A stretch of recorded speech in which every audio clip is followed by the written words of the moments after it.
1, turning it on. Ooh. How do you like my black backdrop? Believe it or not, I actually spent the entire morning ironing this thing. And I did a really poor job apparently, because look at this thing. So now I'm lighting myself with the Ninja 400 Mark II at 100%. The camera is set to ISO 400 and I've got a Pro Mist filter on top and this whole image looks perfectly exposed. Man, I gotta tell you, the Weeylite Ninja 400 Mark II feels a lot like the more affordable version of the hugely popular Aputure 120D Mark II, except this one's more affordable by over $100 and it's bicolor. The light comes with a few quirks though. We'll get into that. Hey, it's John Bear, so happy to see your beautiful face, and today I'm going to review the Weeylite Ninja Mark II, and I'm going to tell you why this might be the first light that you're going to get when you upgrade your kit to a professional lighting kit. Oh yeah, it's that good. You know what this shot could use? A hair light. Just a sec. Now, Weeylite is pretty new to the game when compared to the more established Aputure. Aputure is, of course, a very credible company that pretty much everybody I know uses, from YouTubers to professionals. But I'm gonna say right now that Weeylite has some very interesting offerings on the market that are cheaper alternatives to the Aputure lights. And as I'm seeing with the Ninja Mark IV, affordable doesn't mean bad. Something like 2 months ago, I reviewed the Weeylite Ninja 200, which is the little cousin of the Ninja 400, I guess. And I praised that light for being very powerful and pretty portable as well. However, it has 3 major flaws that I believe that the Ninja 400 Mark II is improving on. The first flaw is the fan. I'm not sure if you can hear the sound in this room right now, but I'm hearing nothing from the Ninja 400 Mark II, but I'm hearing the loud fan behind me with the Ninja 200. Now the bad thing about this fan is that as soon as you turn on the light, it just goes to maximum, regardless of how hot it is. It's either maximum or nothing. And if you put it on nothing, it's gonna get too hot. So you have no choice. The second flaw being that it doesn't have a standard mount. So I'm not able to mount my big softbox on the Ninja 200, which is why I always use this diffuser behind me. This is what I've been using to light my videos lately. Yes, you heard that right. I've been using a diffuser like a poor man in my past videos because I didn't have a softbox that fits on the Weeylite 200. And then the third problem with the Ninja 200 is that it doesn't have a battery mount, or at least something that comes with the box. You can buy an optional NPF battery mount as accessory, but I tried to get one, I just couldn't get my hands on it. I'm stuck using the Ninja 200 only when I'm in a studio location, which kind of invalidates the whole portability aspect of it. Now the Ninja 400 tackles all these problems and fixes them. And I would say that is a clear sign that the company is moving in the right direction. Now the first issue, the fan is super quiet.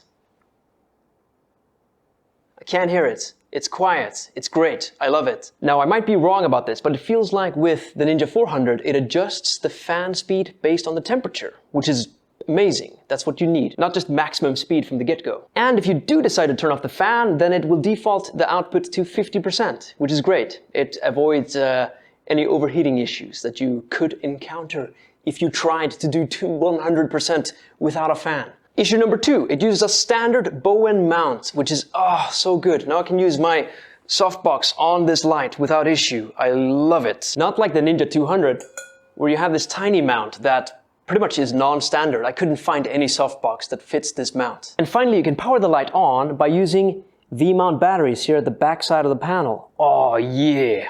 And pretty much everything else about this light feels very robust. Finally, you have 2 arms that are holding the head up, so no more tilting to the side.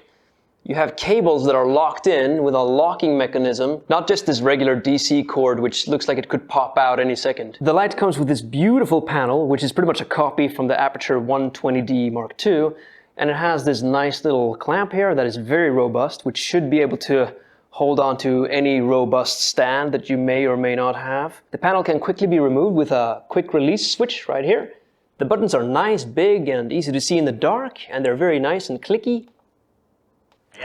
The output is very bright, and the bicolor colors seem to be very accurate. With all this said, what are the quirks that I mentioned in the beginning of the video? Well, the first quirk is that if you decide to power it with a battery with a V-mount, the output will be capped at 55%. At first I was a little surprised, but I confirmed as much when looking in the manual. I searched online and other people seemed to be perplexed as well, but then I did some more research and I realized that this is pretty standard practice, at least for lights within this price range and using V-mount batteries. Even the hugely popular Aputure 120D Mark II has this thing where the output will go down to something like 80% when you're using a battery. So it's a standard way of doing things, and it makes sense, right? When you're using the light on a battery, you want to maximize the usage time that you get out of the battery, so the light will default to 50% and shut off the fan to conserve energy. Now this might be disappointing to some of you, but I'm going to argue that 55% is sufficient to use as a fill light when you're shooting outside. Although I haven't tested it outside myself yet, I'll be using this for a shoot outside in about 2 weeks, so I will update you on this issue. But I think at 55%, the output should still be sufficient. The next quirk is that the app that you can use to control this light is not as refined as the one you will find, for example, with the Aputure lights.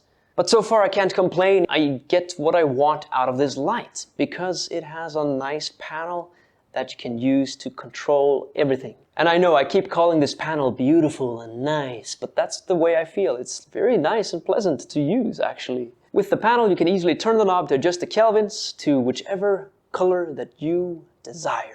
You can click the buttons to set the different scenes, which has now become quite the standard for all these LED lights. I've done these demonstrations in my videos before, so you get the idea. You got your standard lightning, TV, you know, the whole pajazz. All these different scenes packed into this light. A standard feature, but a welcomed one. And the light comes with a remote, which I haven't tried yet, so let's give it a shot. Just wait a sec, I gotta go find some batteries. And I'm back. Oh, so this thing takes 2 AAA batteries. Let's 1, 2. All right, let's give it a shot. Nothing. Maybe there's a specific way to turn it on. Oh, I held down the on button. So let's try to get to the correct channel here. Ah, here we go, got it! Channel 1, Group A. All right, so the lights changed, obviously. Let's increase that brightness. Oh yeah! But now the Kelvin is wrong. Now it's 2600 Kelvin, so let's change that. Click the mode key. Yeah. So there you have it, folks. The remote seems to work perfectly fine. No need for an app. Oh geez, I almost pulled down my backdrop. All right, so the remote works perfectly fine. Boom, off, boom, on, ooh, ah, ooh, ah, ah, ah. All right, so now the final question remains, who is this light for? Ooh, this light is a little overexposed. No problem, I got a remote. Now let's go even lower, let's go to 25. How's that? Cinematic, oh yeah. So always when talking about who the product is for, we have to mention the price. Now this whole kit, all of it except the softbox and the stand, is $400. It comes in this very nice case. Pretty much everything you saw in the intro, which is in the case, comes at that price. Which means you got yourself the light, you got the panel, you got the clamps, you got the cables, you got the remote, you got the nice little carry case.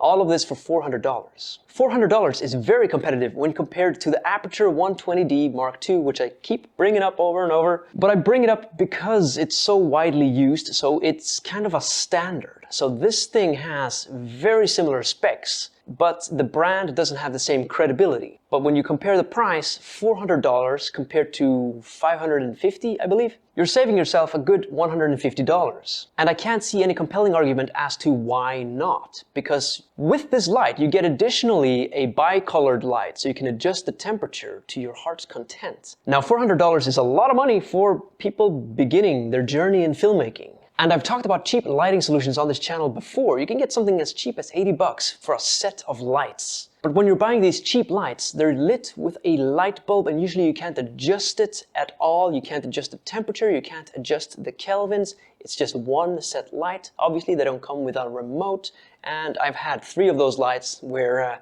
2 of them broke, so they're not robust. The Weeylite Ninja 400 is the first professional light that you should buy. If you're ready to get a professional light, this is the light for you. It is fantastic to use in your studio, hooked up all the time, but you can also bring it outside using a battery solution, which makes it so good. For me, this is going to be my flagship light going forward. Now, it's only fair to say that Weeylite sent me this Ninja 400 Mark II to review on this channel. However, they asked me to only give my honest thoughts and opinions about the light and no money exchanged hands whatsoever. This is simply a very good light, and time will tell if it's as robust as the Aputure lights. The only reason you would pick the Aputure light over this one right now is due to brand credibility. I believe that Weeylite haven't quite established the brand yet. They're still quite new, so time will tell if they stand up and can play with the big boys. But what I'm seeing from this light, after using this, I'm blown away.